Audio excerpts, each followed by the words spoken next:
All right, I'd like to call the meeting to order at 6:01. If you could all please stand and join me in the Pledge of Allegiance. I pledge allegiance to the flag of the United States of America and to the republic for which it stands, one nation, under God, indivisible, with liberty and justice for all. Thank you.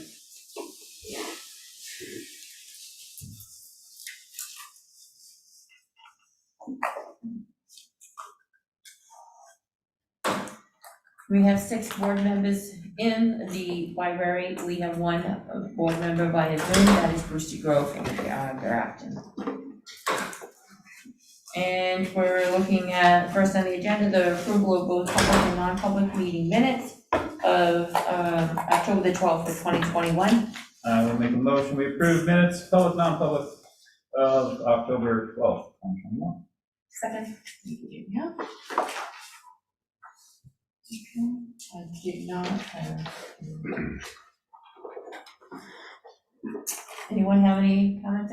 Danielle? Danielle, sorry. You were looking at me. I was looking at you too, so now where that came from. I have an addition to where it starts on line 32 on page 4. And it's reporting what I had stated to the Canaan Police Department. One thing that was omitted was that I also asked Chief Frank and Officer Button if they were familiar with the student handbooks and if they had current copies. And Chief Frank said negative to that, and Officer Button said yes. Okay.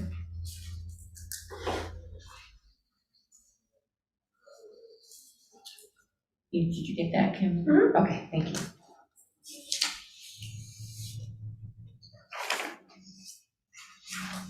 Anyone else have any comments, corrections?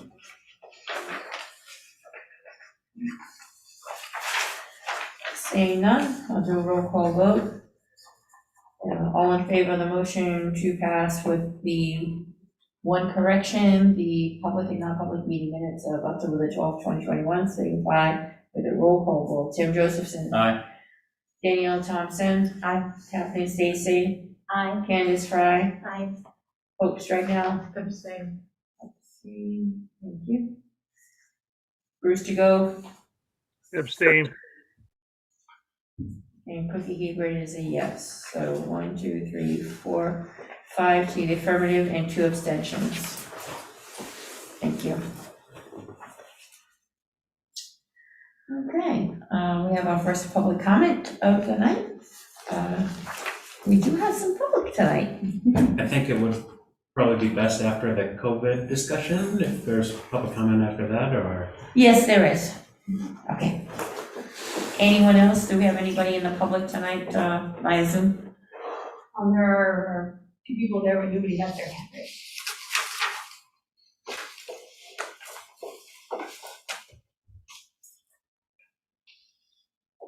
Okay, so we also have on the agenda a presentation of the COVID-19 protocols. I will hand this over to Amanda.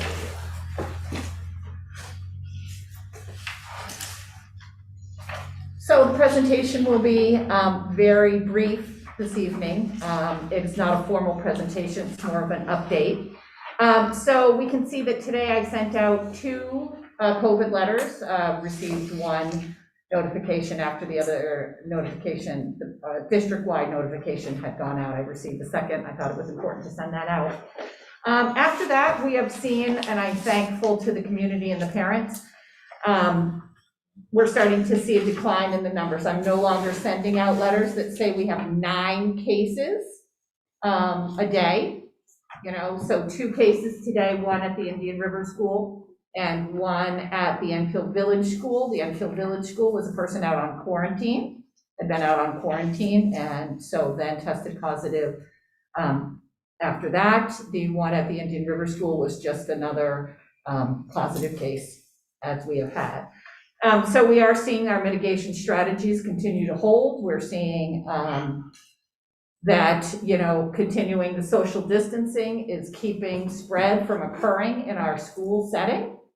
We are seeing that, we did have the middle school kids cohorted at both recess time and also not moving classes. That was when we had seen, 9 cases in a day coming out of Indian River School. I have since been asked by the Indian River School if it would be possible for the kids to switch classes again. I said, show me a plan that will allow for kids to move without the huge group of them being stuck in the hallway all at the same time. So they have arranged, so the 8th graders are able to move, and the 7th graders are able to move. They have a pretty strict, at this period, this class goes here, this class goes here, this class goes here. So I have allowed that to happen, and I've also allowed some of the mixing at the recesses also. So I think we are feeling pretty good about that. We will be running the 2 vaccination clinics coming up. My report does have that in it. I will wait for my report before I talk more about that. But we are starting to see that. So at this time, Rob, what do we look like for numbers in the district? So it looks like, according to Rob's newest numbers from the COVID dashboard, it looks like there are 9 active cases in Canaan. Dorchester 0, Enfield is less than 4, Grafton is less than 4, and Orange is also at 0. So I think that's pretty nice. Did you pull up I think I've been told we are in yellow. The dashboard is undergoing scheduled maintenance. 1.6 for Grafton. Oh, we're at 1 point. Oh, for Grafton County was how much? 1.6%. What color does that make us? I don't know what color. Okay. So we can't see a color yet because it's under maintenance. Currently unavailable. So last time we had checked, we were in yellow. I don't know, Danielle, if you are I don't know. aware of It's the color been, for the the county. system, the dashboard has been updating for the past couple of days. Oh, okay. Yeah, Yeah. wonky. It's Yeah. wonky, yeah. So I believe Kevin Toll had been really checking, and I do know that there are some schools, and speaking with Hanover, that they are looking at over 80% vaccination rate for their students. So they would be looking at allowing masks off inside too, just so that the board is aware of some of the changes that are happening. I haven't heard Lebanon making any changes, but I had spoken with someone in Hanover, and she had said that they have such a high vaccination rate that they were looking at their high school being able to go mask-free. That hasn't happened yet, but that was something that was in discussion among their COVID team. So that is my basic update for this evening. Questions from the board? Comments? Bruce, or anything? Okay. I'll open up to the public. Public comment? Public comment. I'll try to keep it short. I'm glad you mentioned some of the facts, kind of leads into what I was hoping to get across. I'm not a virologist, but I think I have a little bit of knowledge in this subject matter and work in healthcare. It's nice to know as we've gone on, finding that COVID-19 only lives on hard surfaces for about 3 hours, which is way better than hepatitis. It might last for a week. Remember all the cleaning policies that we had to go through before. I think we also found that COVID-19's aerosolized and not in droplet form, where we were thinking that the cloth masks would help stop the spread. Unfortunately, it is aerosolized, and to have protection from that, you do need to have an N95 mask from aerosolized viruses. It's been a year of learning, and it's good that more information has come out on this. I would like to speak against mask mandates, and I'll give you some reasons why I think it's important to lose them. Last week, the American Academy of Pediatrics and the American Academy of Child and Adolescent Psychiatry and Adolescent Psychiatry and Children's Hospital Association declared a national emergency in children's mental health. I'll quote a paragraph from them. The pandemic then brought on physical isolation, ongoing uncertainty, fear, and grief. Centers for Disease Control and Prevention researchers quantified that toll in several reports. They found between March and October 2020 Emergency department visits for mental health emergencies rose by 24% for children ages 5 through 11, 31% for children ages 12 through 17 years. In addition, emergency department visits for suspected suicide attempts increased nearly 51% among girls aged 12 through 17 years in early 2021 compared to the same period in 2019. It's all around us. We have the fear every day, constant reporting on the news, wear a mask, keep your distance, and that takes a toll on people, specifically children, I believe. And I think we're starting to see that in the numbers that I present here. As we were talking about the numbers, I last looked at today, Grafton County is at 1.6%, the lowest in the state. I do think we have high vaccination rates in the area here. And the kind of the carrot for getting a vaccination was removing the mask. And I think it's doing a disservice to vaccinations by continuing to require masks be worn. Put in a little perspective, this year, 214 children under the age of 17 have died from COVID-19 across the country. During this time, 261 have been shot by criminals in Chicago. These children that have died from COVID-19 also had pre-existing conditions. I say this to state the low risk that we have. The states that reported to the Academy Association of Pediatrics had reported 6.3 million child cases with a 0.00 to 0.03% death rate in those cases. The CDC guidance that asked for school mask mandates in the footnotes in the bottom cites one study out of Atlanta, Georgia, where they followed a school district, but they found in the footnotes, it says no statistical relevance in the numbers that were changed in one study that they had to make that recommendation. Again, this was formed at a time when we didn't have much knowledge about COVID-19, and unfortunately hasn't been updated as quickly as we've gathered information. Last month, there was a published study out of Bangladesh between control villages and villages where they put mask guidance with proper use, hand washing and sanitation. They had a 1% reduction. And with the surgical mask, found up to an 11% decrease in spread with a surgical mask, but admittedly lower with a cloth face mask. I do believe that mask mandates do more harm than good for everyone, not just the children. And I cannot support, I think it should be left optioned. If the person feels more comfortable to wear a mask, they should. And if they have health conditions, they should get an N95. That offers real protection against aerosolized viruses. But the cloth masks have shown kind of up in the air, but the numbers look pretty low. And for those reasons, I would support removing the mask mandate in the district, just for my 2 cents. Thank you. Could I get your name and where you're from, the town you're from, just for the minutes, please? Yes, Brian Elstein from Canaan. Thank you, Brian. Anyone else have anything? Dr. Bouvet has put in that. Dr. Buffet, hello?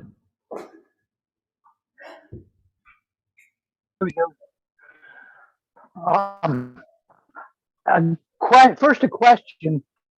What percentage of our eligible students are vaccinated? Obviously, those 11 and under still have not had that opportunity. But how many of those 12 and older are vaccinated? I do not have that number because I cannot require people to provide me with their vaccination status.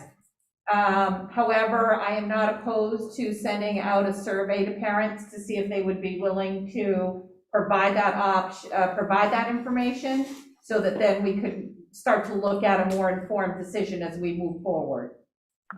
I think that's very important. The last figure that I believe you quoted a month or more ago was 37%. And that's nowhere near what would be needed for herd immunity within the schools, much less in the communities. In which case we'll need vaccination rates approaching 90% for all population groups. The issue about the mask is one of interpretation, and I urge the school board to move slowly before making any changes from the mask mandate. The study quoted from Bangladesh did notice that there was a 10% decrease in transmission, if I heard correctly.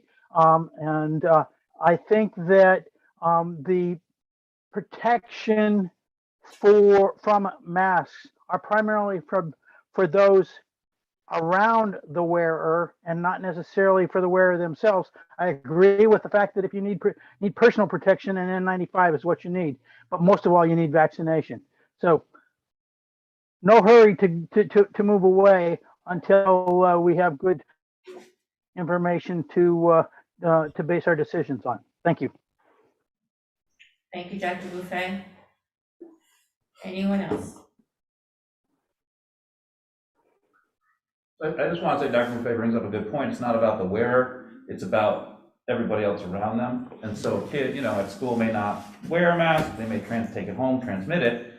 If, you're in a classroom and your classmate has it, whatever, they take it home, they may be fine, they may be asymptomatic, but then they bring it home to somebody in their family. And I know we have families in this district where somebody's waiting for a kidney, where somebody's waiting for a liver, waiting for organ transplant, or they just had one, and those are the people that unintentionally it just comes home to them. And so that's why the mask is for the whole community, not just the person wearing it, so. I'd also be more comfortable, once, to talk more about masks, once we have higher vaccination rates in our communities. Because that is one thing that we're not there yet. And having additional adults and community members lead the way in that kind of effort would definitely help to advance us in that, in the protective factor of vaccination. And then we start, as we've talked about for what seems like forever now, with the Swiss cheese prevention models of public health, we can start changing we can move the cheese a little bit so that some of those factors are in the rearview mirror, but I'm not comfortable doing that yet. Kathleen? And just a question, is the board having a discussion in response to a public comment, or are we discussing the COVID protocols? Yeah, we're still discussing the COVID protocol. I knew the gentleman was here, and I knew, he was going to be presenting something for the public, and I thought it was important that we hear both Amanda and his comment as well. Are we discussing whether we're moving to the plan or just moving forward the mask mandate in general? I mean, are we moving, the plan was red, yellow, green. Right. Are we moving to that? Is that what we're discussing tonight, or? I don't think so. I Okay. think we're just, Amanda's updating us in regards to the last meeting 2 weeks ago. We had such an influx of cases, and we didn't know the direction that it was gonna go. And now that it is trailed downward, hopefully is, the trend that we want right now. So, I think this is basically, just like Amanda said, it's not quite the presentation, it's more of an update to where we are at this point in time. And I think as we get into the winter months here, I think we'll be looking at it more thoroughly, especially with the sports questions and all of that that's going to be coming at us as well. So I would anticipate that our Thanksgiving meeting will probably be, talking a little bit more in depth about certain areas of that plan. So this is an extension, Hope, of when the board decided full masking to start the Right. year. I did ask that we revisit it, in a month. So we revisited it at the end of September. Can you stay the course with the current requirements? And so this is the revisitation of that. Sort of, I think it makes sense for us to revisit it monthly, just so that we are, if there is an opportunity to remove a mitigation strategy, then we take that opportunity. Yep. So that would be, and it is in the form of a presentation so that we have ample time for the public to provide comment should they choose to. Because if it was just an agenda item, then the public doesn't really have a chance to comment, not unless we would open it up at that time of the meeting. So I think it was better to have it as a presentation on the agenda than to have it as just an agenda item. Appreciate your time and coming in, thank you. Thank you. Anyone else on the board have anything else? Brewster, anything? No, okay.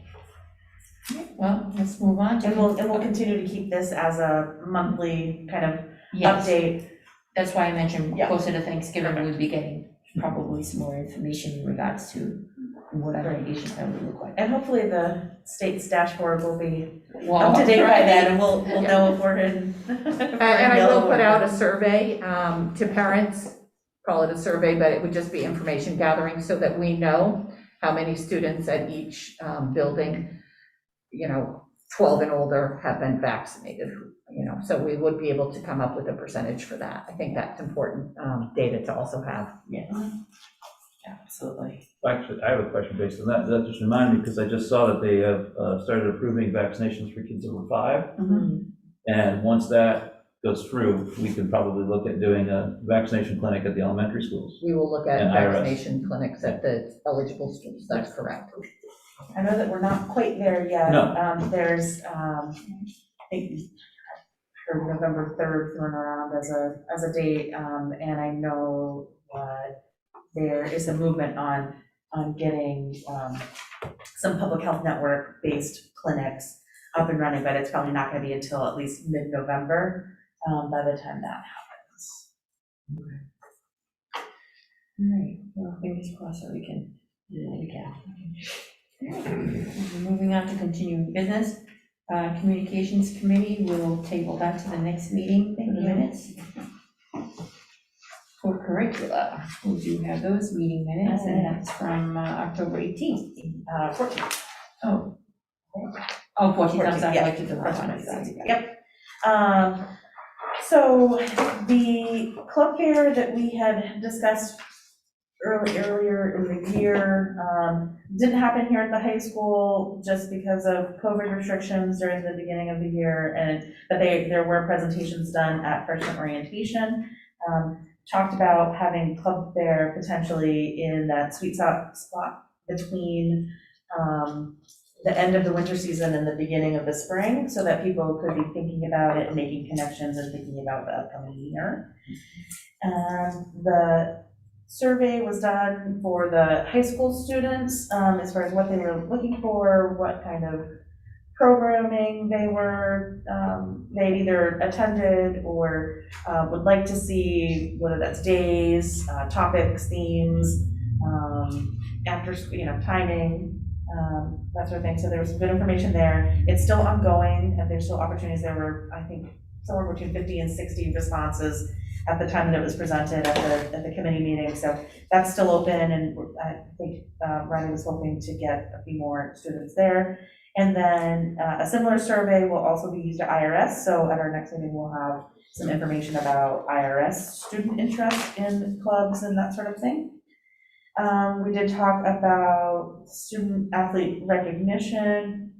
And this was more in regards to individual students who on team sports that reach milestones. So it's the idea of the 1,000-point scorer banner and things like that. So we just talked about kind of in general ways to do that. And we also talked about ways to recognize, the students who go to All-State or something like that, music festivals, and participate in other sorts of activities. So we talked a little bit about that kind of stuff as well. And we'll talk a little bit at the next meeting is on January 13th. And we'll talk about the Aspen Institute's Project Play report that came out to look at some national trends and see how the Mascoma trends match up with that. The club fair, and also looking at the IRS survey about co-curricular needs. Okay, any questions for Danielle? Did we get anything out, Hope or Amanda? No? Sounds good. All right, appreciate it, thank you. Next up is the budget committee update. You have your meeting, the meeting minutes are in there. I don't know if Hope has any updates. She took my place last night. No, it was pretty cut and dry. It was pretty much just line by line, and they basically discussed that there would be a small increase in the budget, mostly because of necessary kind of expenses. There were some stairs need to be brought up to code, and a lot, some facility related things. Also, there's kind of an overall problem with some, budgets. The electricity rates are going up, so cost items are kind of increasing. So those sort of things have been embedded in the budget, but nothing, surprising or shocking. If some of the costs are holding their own, so they help. Second thing. So pretty quick, short, half hour. I guess so. Okay, any questions?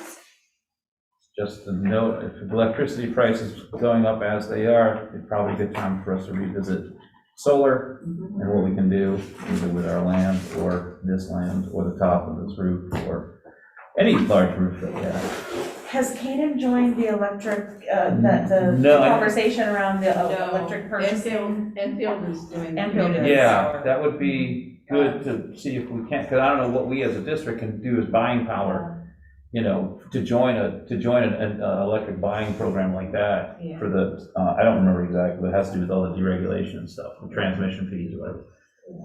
But yeah, we could certainly look at that. If Enfield joins, we can see about getting the school on Well, there. that would help in the sense that if you can't fix the roof in the elementary school in Enfield, then you could actually do community power to make up for Yeah, that kind of thing. That's one of the things. Actually, I did a webinar. Amanda, showed me a webinar on how to solarize schools with revision energy, and I sent her notes on it, and we've been talked about it in the finance and facilities a little bit. good, yeah. And I did reach out to the Enfield Energy Committee and told them that there was interest in, and then Corrado, I talked a little bit to him, and he's already written 2 plans. All right. So he's quite versed in how to work. That's great. So, And I know the Enfield conversation has included notes about, wanting to make sure that people who are already doing net metering, can be preserved, hopefully with whatever agreement comes up, so. yeah, it can be They're done thinking about without other things. cost, for the schools through a power purchase agreement. Without the upfront cost. Sounds good, and finance facilities meets next Wednesday. Okay. EIC meeting Thursday, October 21st. Yeah, let me find the minutes here. Oh, yeah, okay, so we had our EIC meeting, less than a week ago. So we got an update on how 9/11 is taught in the schools, and Mr. Flynn gave his presentation about how he deals with, is that 9th grade? No, yeah, Yes. yeah, that's his 9th grade civics, and so he has a whole plan around it. Talked about how John Sweetland also has a plan around it. So we felt that was pretty well covered and pretty good. So, and that's kind of a good age we found. Like they have finding that, younger than that, it's not quite as solid of a concept, but then older than that, you get into more geopolitical stuff and the broader picture of it. We had an update on our program of studies review. Angel's work put together a whole timeline, and this kind of goes together with the next part on there about scheduling. So they're going to start the scheduling committee this spring, and they're kind of working in concert with program of studies and scheduling together. So that way, when we roll out a new schedule, we have a new program of studies that matches it. So that way, it's just a better alignment, because it's one thing to like, okay, we're gonna do the schedule for next year, and then the following year, oh, look, we redid our program of studies and it doesn't fit. So I think Angel's doing a really good job of like coming up with a very good plan, bringing in all the different stakeholders that we need, to get all their buy-in and everything like that. And then this does sync very well with the new teacher's contract next year. So that would sync up very well. We talked a little bit about relating to theater, teaching theater classes, and we can talk about, and we think in the spring, Kevin and, not me, Kevin and Tina, I don't know, Kevin, I guess I'm working on theater classes with Kevin. Thank you. No, so they're gonna work on that in the spring about how to incorporate like one theater or drama class with an existing teacher to try and like shuffle some things around, see what the interest is there. We had a good conversation about NHS ceremony, which I was able to attend, and Amanda attended. I don't know if any of you else, were you there too? I couldn't see everybody from across and stuff. But yeah, we just talked about, maybe that will look different in the future, because now that we have an auditorium, we should be thinking like auditorium style events rather than assemblies. It's a really nice thing, but we want to see like how we can increase those numbers in NHS and what that takes. So, talk about that. And then we had some stuff to pin in for later. We're going to talk later about like what do we teach about pedestrian safety and car safety? So like when our kids have driver's ed here, like what do they learn about right of way? Specifically this intersection, because it's the one they're going to be using. Like when do we teach, kids in elementary, like how do you, cross safely, and how do you ride your bike safely, and things like that. So we're going to look into that and see what that is. We also looked at high school graduation requirements. And again, when we do program studies, we'll probably have to revisit that whole thing as a board. But what we are going to do, we're going to propose for the board to come later, kind of combining the Mass Commo 101, taking it off of their name and merging a lot of that stuff into the health class, because the health is only required a half a credit from the state, and we do a full credit. And so they expand on a lot of things, and I think a lot of those things Amanda, suggested, and that we could fold a lot of the Mass Commo 101 stuff in there, and then the rest of it into 8th grade for like the study skills and note take, and to prepare them for high school. Because I have an 8th grader right now, and yeah, she's learning some stuff, but I can see where it would definitely help her to get ready for high school. So, so then Mr. Dan Kiley. Where is Dan Kyle? Where is he? He said he wasn't gonna be. Oh, that's right. Oh, he's in Myrtle Beach. Hi, Dan. I'm sure he's watching at home and in Myrtle Beach. So anyway, he gave us a nice presentation about dual enrollment, and would like us to start thinking about that. So dual enrollment is where you have a teacher here in the school that is certified as an adjunct professor at a college. And when they kind of have to prescribe to a certain course, but it's not that much different than an AP course, because Angel was telling us how she was certified to do that, and she basically just taught the AP course with a few tweaks. And stop me if I'm wrong on anything. Nope, you're right. You're correct. But basically, Dan presented us with this thing that's SNHU has their program, and they have an agreement with over 300 colleges where they will just take SNU credits that you earn in high school.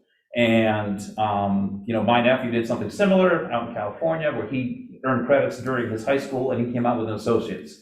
And, there's kids that can come out of high school with associates, and you're already that far ahead. And the classes are fairly cheap through SNU, like $100 for a course, not per credit. That's $100 a whole course for a 3-credit course, so that's a really good deal. So that may be, we might want to look at, changing, AP classes, instead having dual enrollment classes where they could actually earn hard college credits instead of an AP where they have to take a test, and then hopefully the college takes those credits, But these are ones that are fairly transferable. The only catch is that teachers need a master's in that content area. So if you had a math teacher, they had to have a master's in math, not just a master's of education. So that is the catch right now in the state. So she's going to look and find out how many of our faculty have masters in their concentration, and then we can go from there. We're going to look at some, with RVCC, how can we work with them? And that's pretty much it. So next time we'll talk about foreign language, maybe a service project, stuff like that. So, Okay. any questions? So just to be clear about scheduling, so we don't have Yeah. families that are concerned about that. So it sounds like there would not be anything for the next academic year, it would be 2 years down the road. It would not change until 23-24. Okay. So all right. 22-23 will be the same as we have right now, because that's what everybody's been used to. And then we can look, they can take their time, they can pull in, they can maybe even go visit some other schools that have other schedules, see how it works, they can pull in kids to see how they like it and stuff like that. So we really like her approach of like pulling in a lot of different stakeholders and really getting like down to like the meat of it, to really figure out exactly what works best for these kids in this school. And combining it with the program of studies review, I think is brilliant, because we can make some good changes at the same time and really open up a lot of new avenues, because you can put in classes that wouldn't have fit in this conventional schedule. So, And with the contract. and the contract at the time. Because all of those pieces are key, you know, so that's great. Yeah, we were super Very excited to pleased hear with that from approach. Angel. So. And the Rivendell has a class called Performance Skills that, and they've done some community service stuff as well. So like they did some like Halloween thing, you know, for kids last weekend or something that I talked to a colleague about, and they really liked it. So I think there are definitely opportunities for things like that. The National Honor Society ceremony, it's always good. I know it's meant to be aspirational to have the NHS induction first, but there are a lot of comments from people who are just there to get their certificate or pin, not just there, that are there, that are being recognized for their academic achievements in the prior year with a certificate or pin, and feel like they have spent a lot of time there for not a lot of. We talked about how we possibly streamline that into a better format, and maybe do NHS in the fall and like academic awards in the spring, or vice versa, do NHS at the end of the spring. And that makes sense, you know, I was surprised to see the book awards in the fall, because that is something, you saw that it was presented as to the junior, and these were seniors that were receiving them because they were from the spring.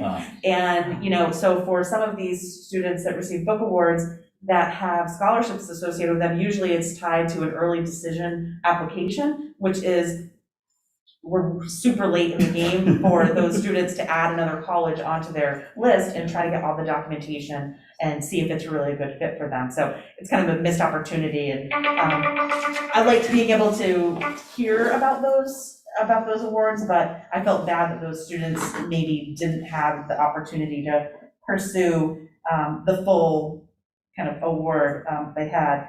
And then lastly, the dual enrollment. I have to concur that dual enrollment is, I think, the way to go as opposed to AP. I mean, I can use my own kids as examples. My student that is at University of New England did not receive any AP credits, even though she had some 4s, because they were in her major, and so they didn't take that. And my son that's at the University of Connecticut, he was an AP calculus here, took the exam, didn't get to score a 5 on it, so he didn't get AP credit. However, we did get the dual enrollment credit, and so he had 3 math credits that were able to transfer, and it was only because of that dual enrollment and not because of the AP side of things. So I think there's just lots of opportunities, not only in the building, but also through Running Start and e-Running Start. There are opportunities to even get those for free through some grants in the state. So those are really great opportunities for our kids to get a head start. There was a student I was reading about that graduated this year from Littleton High School, and the president of White Mountains Community College came to her graduation ceremony because she had planned out her course of study while she was a student at Littleton High School. She received her high school diploma as well as her associate's degree from White Mountains Community College. And now she's transferring directly into a 4-year program and only having to essentially pay for 2 years of college. and think about the leg up that would give students in our region if they were able to do something similar. That was the biggest sell, Yeah. was that it gets kids so many college credits where they don't have to worry about the cost of it. Yeah, And the cost of it is negligible for the district, especially when you compare it to even to a community college. absolutely. Where I don't even know what it is now, but like I remember community college being $100 a credit, Yeah. not $100 a course, Especially with the articulation agreements between the state colleges and the reciprocation in other state university systems. Okay. Anything else? Anyone? Thanks. All right, moving on to the superintendent's report. You do have my written report in your packet. The one noteworthy thing that I would like to say is that we do have the COVID vaccination clinic and the flu vaccination clinics for IRS and high school students. Those are listed out here. They're happening on the 5th and the 8th of November. You will see that in the notice, I pulled this directly from the notice email that went out to parents from the school, that they needed to return information or registration by October 22nd. I would say if there's a parent out there that still wanted to sign up their child for one of these clinics, they should contact their schools immediately. I wouldn't have them just say, oh, no, I can't do it. I would have them contact the school immediately to see if there was a way to get them in. We're here to help. We want to make sure that we offer that opportunity to kids and to parents and to families as needed. So that was my one plug for this evening. Do we have an idea of how many signed up? I do not have an idea. Any other questions for Amanda? The flu clinic for adults is this Friday at the Mascoma Community Health Center, by the way, 4 to 7. Since we're talking flu. Yeah, and I think that I actually went to the last public one at DHMC. I think there are a few more drive-through dates for the flu shot Did this La Salette week already at have one? Colburn Hill. Did they already do it at La Salette? They did it at Okay. La Salette already, yeah, that was at the beginning of the month. Cool. So they already did that one. And for both children and adults, you should also be able to get them at your primary care provider. Or pharmacies. Yeah. Okay, let's move on to the business administrator's report, and you also have your financials in your packet. Good evening, you have my notes in written form. A few things to mention. The budget committee meetings are going along up to schedule. As Brooke described, there'd be slight increases, particularly in just rising costs of supplies and utilities. We noted the electricity costs in particular jumped quite a bit, but we locked in most of our utility prices early, so before they climbed any higher. We do have some new donations towards the Enfield Village School pre-K playground area. So hopefully the board will accept those this evening. It's nice to see the donations come in to reach our goal for the playground improvement project. And that's all I have for tonight. Yeah. Any questions for Robert before we move on to the approval of those two donations? I was looking at the sped budget. Mhm. Is that normal? There look like some scary numbers in there to me. There are a few things that will need to be adjusted because for grant fund positions that we had to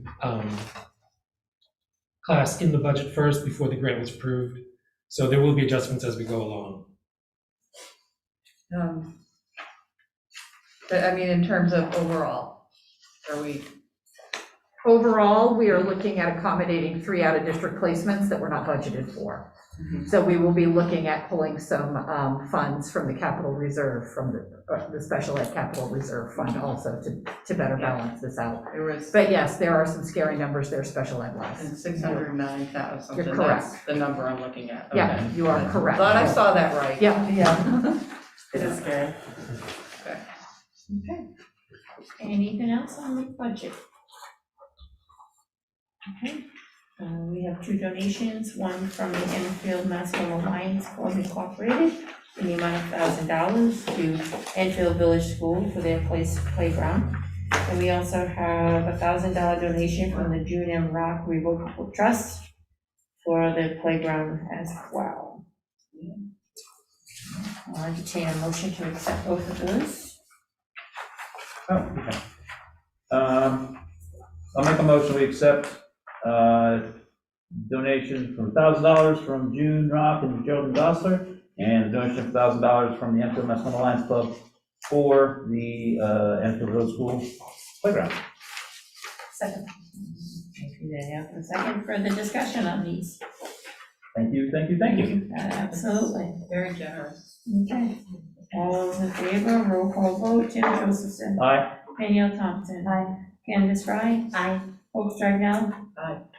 Kathleen Stacy. Aye. Bruce to go. Yes. Yes. It is a yes, it's a unanimous, both pass. Thank you very much. I don't have anything new on educational funding, Okay. so hopefully after next, some bills will be coming out of committee studies, so Okay, hopefully. okay. Public comment response, we all set with that? Yep. Do we have any update on bus routes or drivers? I know there were 2 drivers that we anticipate starting in the first couple of weeks of November, but nothing as of yet.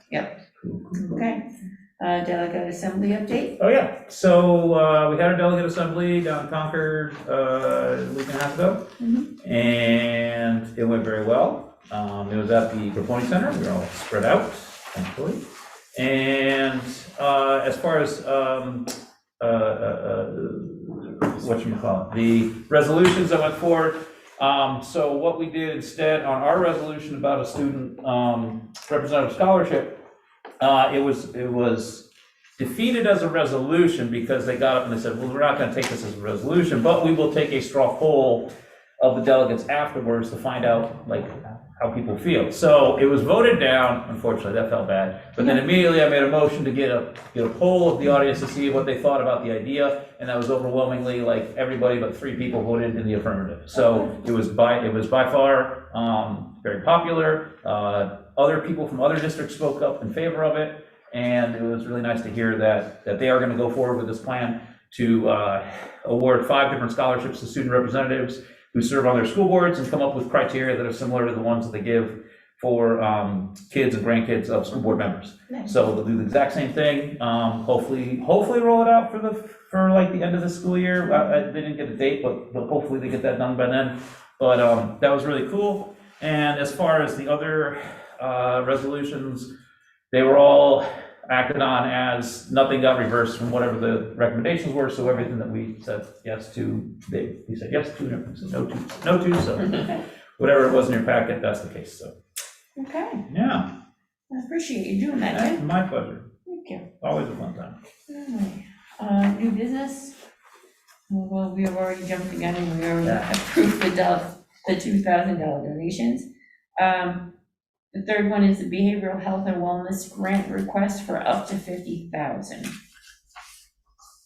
Who would like to speak to that, Amanda? I will. Oh. I have thank you, notes from Robert. Tina Fleming at IRS. This grant, In the meeting. okay. I She don't can know if take she's it. on the speaker or not, she doesn't have a hand up, but. And she's on. I'll ask. You do. You keep going, Rob. I'll keep going until she unmutes. So this grant is to address mental health support systems and training for things like mental health first aid.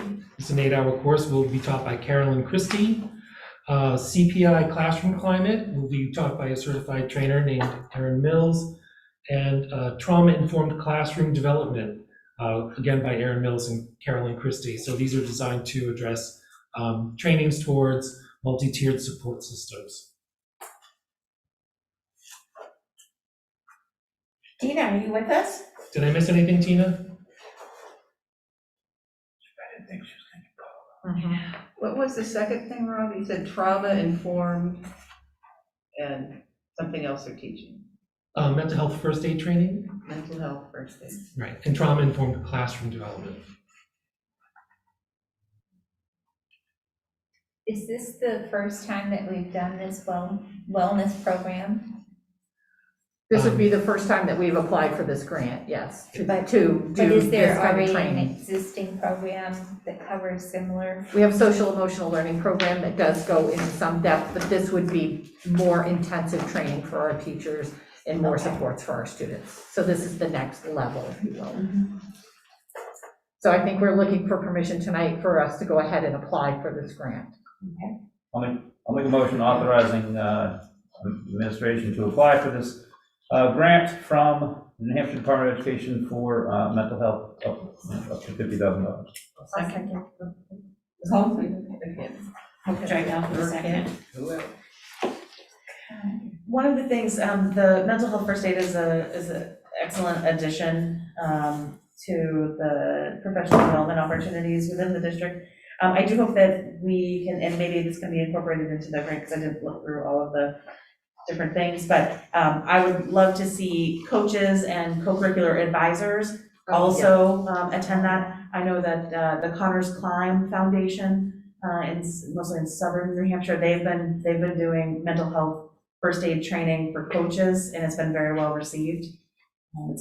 Connors Climb is a foundation that's named for a young adult, I think he's about 14 or something, and who died by suicide.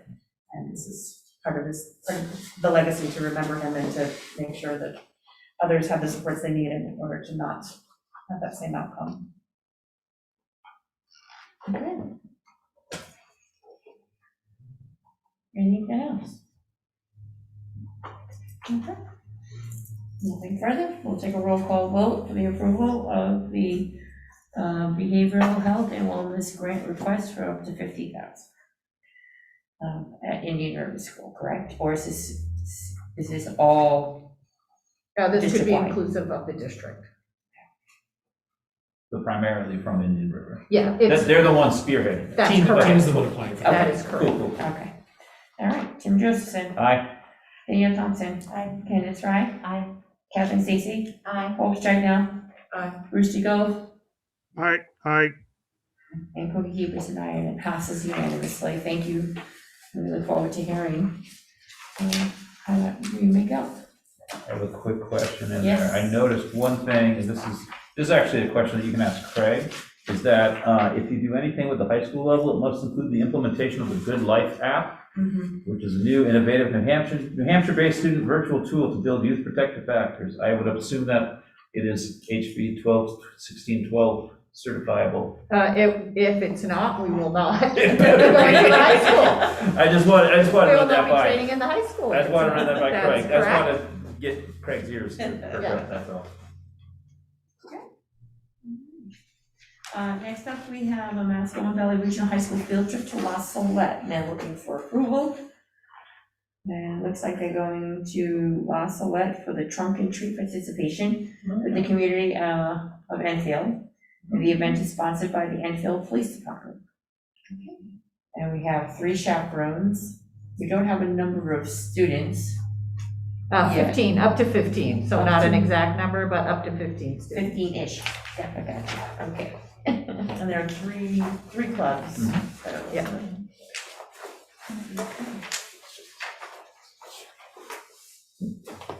I'll make a motion, we approve field trip to La Salette for FBLA Interactive Student Council for this service project.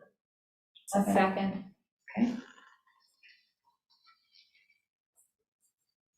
Danielle, Kathleen, thank you. Up to 15. Any further discussion? Okay, seeing none. Tim Josephson. Aye. Danielle Thompson. Aye. Candace Fry. Aye. Kathleen Stacy. Aye. Hope Stragnow. Aye. Bruce DeGove. Aye. And Cookie Hebert, aye. Passes unanimously. Very nice of them to do this. Mhm. That's nice. Okay, we have 4 policies for a second reading. I'll make a motion, we approve for second reading and adoption, policy DAF, policy JCA, policy JICE, policy JLC, JA. Okay. Which was an I. And I'll second. Okay, Kathleen, thank you. Any discussion? I don't think we had any changes the last time these were here. There are no changes to these policies from first reading. Okay. All right. Moving on to approval. Tim Josephson. Aye. Danielle Thompson. Aye. Candace Fry. Aye. Hope Stragnow. Aye. Kathleen Stacy. Aye. Bruce DeGove. aye, You could be here, yes. Unanimous, 7-0. All right.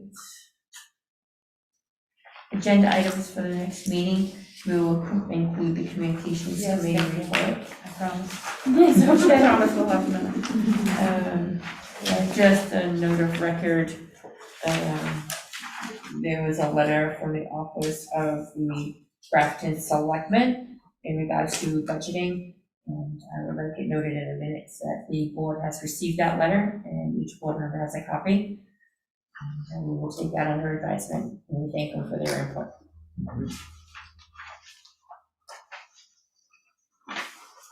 Okay. Anyone else for anything, as far as the agenda? I think, is that when we're planning to do we need to do a winter sports update? Yes, there will be a winter sports update. I was just gonna say that, we, Mm-hmm. we're not back, so.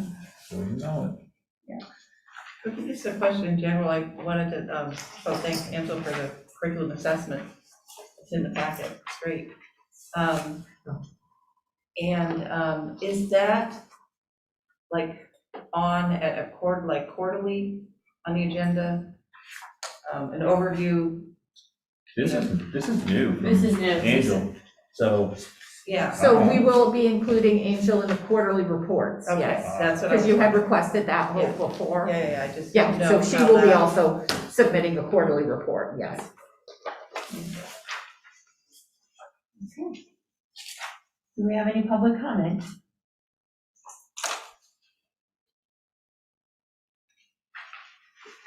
Don't believe so. Okay. Personnel resignations and nominations, we have a green sheet tonight. We do have a green sheet All this right. evening.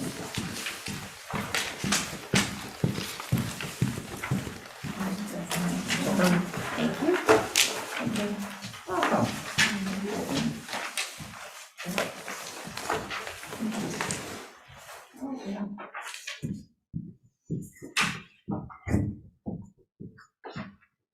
So to start the nominations, we have renewals of some coaching staff at the Indian River School. And then you will see we did have 4 resignations listed below. One is only a 1-year leave of absence. Rick Simula will be taking a leave of absence from his coaching position due to a new baby. Aww. So yes, and then we have 2 paraeducator positions open and currently have a need for a new JV boys basketball coach at the high school level.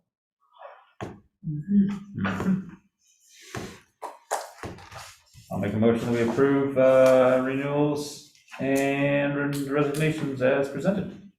Second. Okay, anything further?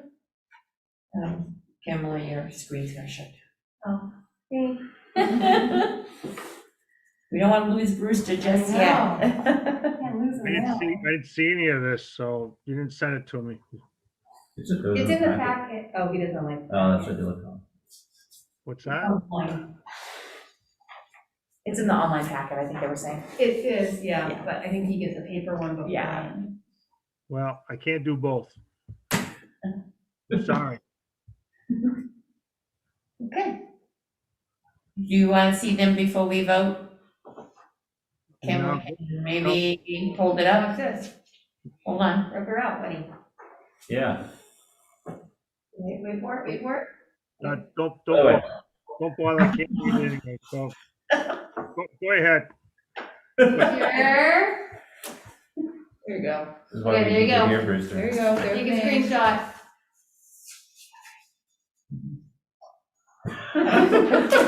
Also, he's. All right.